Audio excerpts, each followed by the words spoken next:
Et tout de suite, Carlier Livre. Guy Carlier est avec nous. Bonjour Guy. Bonjour Guy. Bonjour Cécile, bonjour Patrick, bonjour à tous. Alors, Faites Guy, attention à votre lancement, Patrick. oui, il paraît qu'aujourd'hui vous voulez nous parler de l'effet papillon, c'est ça? Bravo. Oui, vous connaissez tous cette théorie. Au départ, un événement insignifiant, en l'occurrence le battement d'aile d'un papillon, provoque un enchaînement de cause à effet qui aboutit à une gigantesque catastrophe à l'autre bout du monde.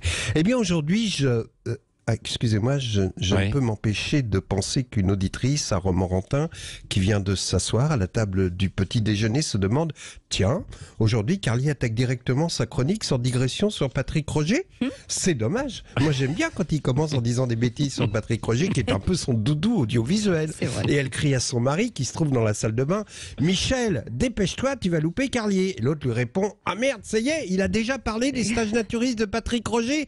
Bah non, justement, aujourd'hui il dit qu'il veut pas commencer sa chronique par une digression interminable, il va à l'essentiel.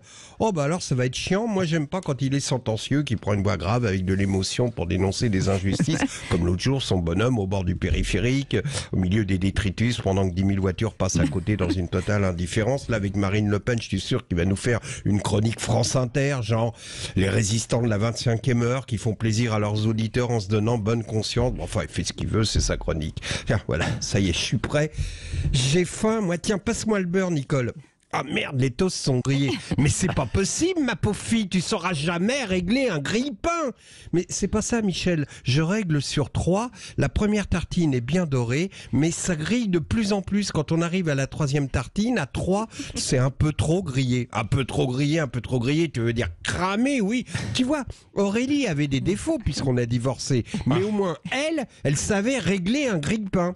Écoute, Michel, voilà ton téléphone. Appelle-la, ta pute, et retourne avec elle. Dis-lui que tu regrettes ces toasts merveilleusement dorés. Bon, Nicole et Michel, si vous pouviez arrêter de vous engueuler parce que j'aimerais bien commencer ma chronique sur l'effet papillon. Qu'est-ce qu'il y a, Michel? Bah ouais, il serait temps, t'es déjà au milieu de la 2e page de ta chronique qui en comporte 3. Pour une chronique sans digression, c'est réussi.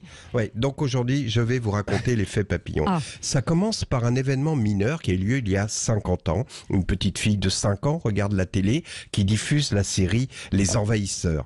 Elle serre très fort sa poupée dans ses bras car le générique de la série lui fait peur. Elle est terrifiée par ces salves de cuivre suivies par cette voix d'homme qui prononce ces mots qui vont la marquer à tout jamais. David Vincent les a vus. Les envahisseurs sont là, dans les campagnes et dans les villes, et il doit convaincre un monde incrédule que le cauchemar a déjà commencé. À cet instant, la petite fille cache son visage dans un coussin en chantant très fort comme font les enfants pour couvrir la voix de l'homme. Ça, c'est le battement d'aile du papillon de Marine Le Pen. Et la terreur des envahisseurs qui est née ce jour-là a grandi peu à peu dans son inconscient au point de devenir le leitmotiv de sa vie. Le 3 mai 2017, elle se retrouve face à Emmanuel Macron pour le débat télévisé opposant les deux candidats qualifiés pour le 2e tour de la présidentielle. Macron, sans doute conseillé par un psychanalyste, lance une phrase qui déclenche la libération de cette angoisse de petite fille. Et la voilà qui se met à imiter le générique des envahisseurs.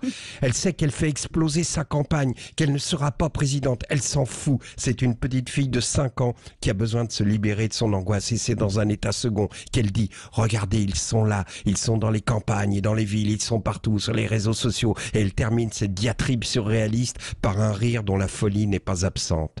On a tous un effet papillon dans notre enfance qui un jour ou l'autre fait exploser un moment important de nos vies.